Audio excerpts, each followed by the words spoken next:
5 seconds to go.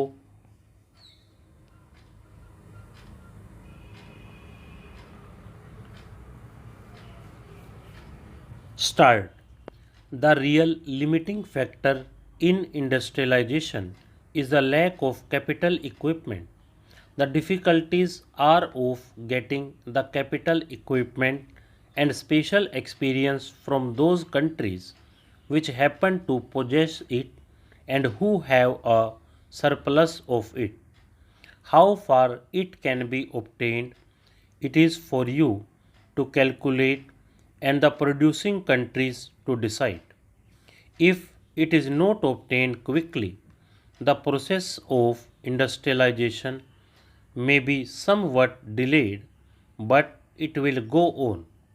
If it is considered right on the larger interest of the world that a country like India and other countries in the East should be industrialized, should increase and modernize agricultural production. It is in the interest of those countries that can help in this process to help the Asian countries with capital equipment and their special experience. But in doing so, it is to be borne in mind that no Asian country will welcome any such assistance if there are conditions attached to it which lead to any kind of economic domination. We would rather delay our development, industrial or other, than submit to any kind of economic domination by any country. That is an axiom which is accepted by everyone in India, and I shall be surprised if any other country in Asia does not accept it. We want to cooperate in the fullest measure in any policy or program laid down for the world's good, even though it might involve the surrender in common with other countries of any particular attribute of sovereignty, provided that is a common surrender all round.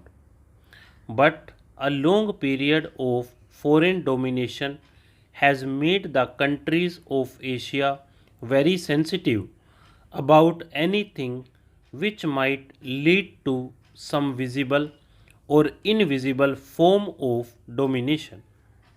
Therefore, I would beg of you to remember this and to fashion your programs and policies so as to avoid anything savoring of the economic domination of one country by another.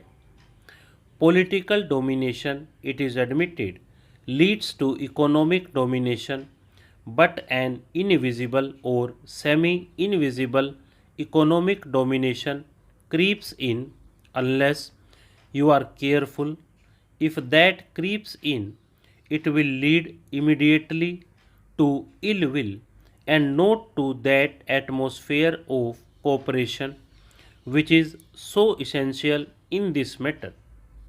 In a long term view, I suppose the most important thing is to develop our power resources. From that will flow the industrialization of the country and an addition to our food production as such. Measures for land reform will not create the necessary impact unless implementation is sincerely and speedily undertaken and the inputs necessary for increasing production are supplied on time at reasonable rates and in adequate measure, particularly to the small and marginal farmers.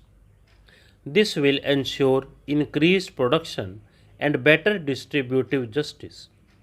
There is, however, little justification for confining such reforms to the rural sector only. The Monopolies and Restrictive Trade Practices Act appears to be a step in the right direction but is not adequate. In a developing economy like ours, the oligarchy of a few families controlling big industrial empires and wielding enormous money power poses a big threat to the country's political system besides distorting its socio-economic base. I would earnestly appeal to all that a suitable strategy should be devised and necessary steps taken to control such concentration of wealth in the larger national interests. As a country that missed the forest industrial revolution and hardly caught up with the subsequent ones, India finds itself in the unenviable position of having to race against time in coping with the multifarious challenges of a population explosion and the rising expectations of its people. The war against poverty cannot be fought and won through a mere redistribution of the existing resources that are inadequate for feeding and providing jobs for the great mass of our people.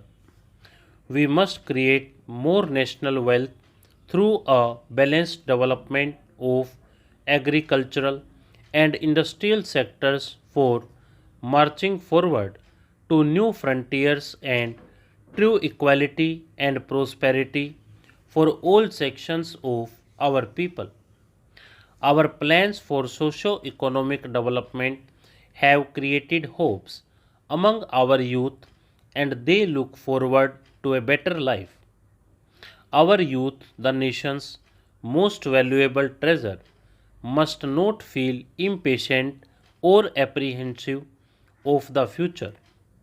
We need to effectively involve this vast reservoir of hard-working and intelligent manpower with the task of nation building, particularly in the rural areas. The draft sixth 5 year plan sets out a new strategy for the creation of massive job opportunities through accelerated development of agriculture and cottage and small scale industries.